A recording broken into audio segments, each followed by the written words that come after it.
Hi hello வணக்கம் நண்பா. இந்த வீடியோவில் நம்ம எதை பற்றி பேச போகிறோம் அப்படின்னா பிசி நோட்டிஃபிகேஷன் வந்திருக்கு. இதோட இந்த யூடியூப் சேனலோட ஃபஸ்ட்டு வீடியோவும் இது தான். ஸோ நம்ம நோட்டிஃபிகேஷனுக்குள்ளே போகலாம். இந்த நோட்டிஃபிகேஷனோட ஸ்பெஷல் திங் என்னென்னு பார்த்தீங்கன்னா, இதோட எக்ஸாம் டேட் சொல்லிட்டாங்க, முன்னாடியே சொல்லிட்டாங்க 9/11/2025 அப்படின்னு சொல்லிட்டு. இப்போ இன்னும் அரௌண்ட் பார்த்தீங்கன்னா ஒரு 75 நாள் நம்ம கையில் இருக்குது. இந்த 75 நாளில் ப்ரிப்பேர் பண்ணி எக்ஸாமுக்கு நம்ம ப்ரிப்பேர் பண்ணணும். அதுக்குண்டான வீடியோஸ் இந்த சேனலில் நான் டியூட்டி போன டயத்தை கொடுக்க பார்க்குறேன். ஸோ நம்ம சேர்ந்தே ப்ரிப்பேர் பண்ணலாம். ஸோ நான் எஸ்ஐக்கு ப்ரிப்பேர் பண்ணிகிட்ருக்கேன்.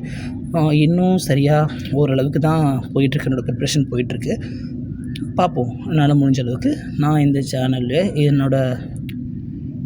எனக்கு என்ன தெரியுதோ அதை என்னோடய கொலீட்ஸான உங்களுக்கு ஷேர் பண்ணிக்கிறேன். பார்க்கலாம் எப்படி போகுது அப்படின்றத மேற்கடி பார்க்கலாம்.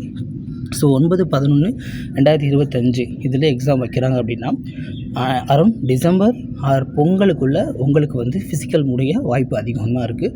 ஸோ ஃபிசிக்கல் முடிஞ்சிச்சு அப்படின்னா நீங்கள் அடுத்த எலெக்ஷனுக்குள்ளே டியூட்டி போயிடுவீங்க. மோஸ்ட்டாக டியூட்டி போயிடுவீங்க. எலெக்ஷனுக்குள்ளே நீங்கள் டியூட்டிக்கு வர மாதிரி தான் இருக்கும். ஸோ அடுத்த வருஷம் நீங்கள் காக்கி யூனிஃபார்ம் போட்டு டியூட்டி பார்ப்பீங்க. இதான் நிதர்சனமான உண்மை. ஸோ எல்லாமே ரொம்ப ஹரிபரியாக தான் போகும் எனக்கு தெரிஞ்சு. ஏன்னா எஸ்ஐ இஷ்யூ நிறையா போயிட்டுருக்கு. அதனால பிசி நோட்டிஃபிகேஷனை வச்சு எல்லாத்தையும் மேனேஜ் பண்ண அவங்க ரொம்ப ரெடியாக இருப்பாங்க. ஸோ பார்க்கலாம்.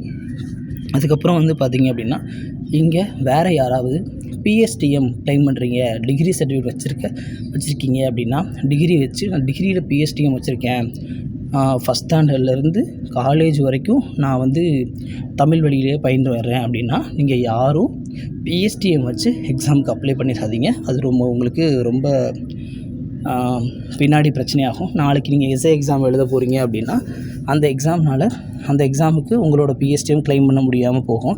பிசிஎஸ் லெவலில் இந்த பிஎஸ்டிஎம் வச்சு நான் வேலைக்கு வரணும் அப்படின்ற அவசியம் ஒன்றும் கிடையாது. ஒரு அரை மார்க் தான் டிஃப்ரென்ஸ் வரப்போகுது, அரை மார்க்கோ 1 மார்க்கோ தான் டிஃப்ரென்ஸ் வரப்போகுது.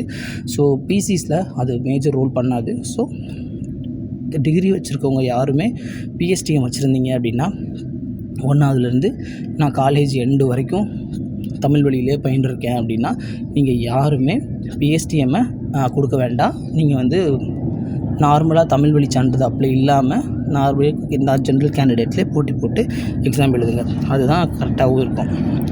So total number of vacancy அப்படின்னு பார்த்தோம் அப்படின்னா அரௌண்ட் 3644 ப்ளஸ் ஒரு 21 வேக்கன்ட் கொடுத்துருக்காங்க.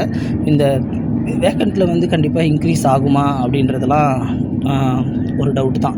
ஏன்னா எப்போயுமே பிசியில் நோட்டிஃபிகேஷன் விட்றாங்க அப்படின்னா எத்தனை வேக்கண்ட் விட்றாங்களோ அதை மட்டும் தான் ஃபில் பண்ணுவாங்க. இந்த எக்ஸ்ட்ரா வேக்கண்ட்டு அந்த மாதிரிலாம் எப்போயும் மோஸ்ட்டாக ஃபில் பண்ணது கிடையாது. மோஸ்ட்டாக ஃபில் பண்ண மாட்டாங்க. இதை அப்படியே ஃபில் பண்ணி முடிச்சுருவாங்க. ஸோ நல்லா ரெடி ஆகிக்குங்க. இன்னும் ஒரு 75 நாள் தான் இருக்குது. அதை முடிச்சுட்டு அடுத்த ஏப்ரல் அந்த எலெக்ஷன் அப்போது நீங்கள் டியூட்டியில் இருக்க மாதிரி தான் இருக்கும். மோஸ்ட்டாக உங்கள் ட்ரைனிங்ஸ் எல்லாம் ஸ்டார்ட் ஆகிடும். அந்த இதுக்கு தான் ரஷ்ஷாக தான் போகும். ஸோ சீரியஸாக படிங்க. ரொம்ப அதுக்கு உண்டான முயற்சி என்ன பார்த்துக்கிட்டின்னு பாருங்கள். இதுக்கு கீழே பார்த்திங்க அப்படின்னா, இந்த நோட்டிஃபிகேஷன் கீழே அதோட ஏஜ் ரிலாக்ஸேஷனுக்கு என்ன இருக்குது, யாருக்கு என்ன ஏஜ் இருக்குது, இதை பற்றி எல்லாமே தெளிவாக கொடுத்துருப்பாங்க. ஸோ இந்த நோட்டிஃபிகேஷன் அஃபிஷியல் வெப்சைட்டில் இந்த மேலே இருக்குது பார்த்தீங்களா, tnusrb.tn.government.in அந்த வெப்சைட்டில் போய்ட்டு செக் பண்ணிங்க அப்படின்னா அஃபிஷியல் நோட்டிஃபிகேஷன் இருக்கும். அங்கே டவுன்லோட் பண்ணி ஸோ கிளியராக செக் பண்ணி பாருங்கள். மற்றபடி ஒன்றும் கிடையாது. Happy study. நல்லா படிங்க. காக்கி யூனிஃபார்மில் உங்களை நான் பார்க்க ரொம்ப ஆவலாக இருக்கேன். தேங்க்யூ.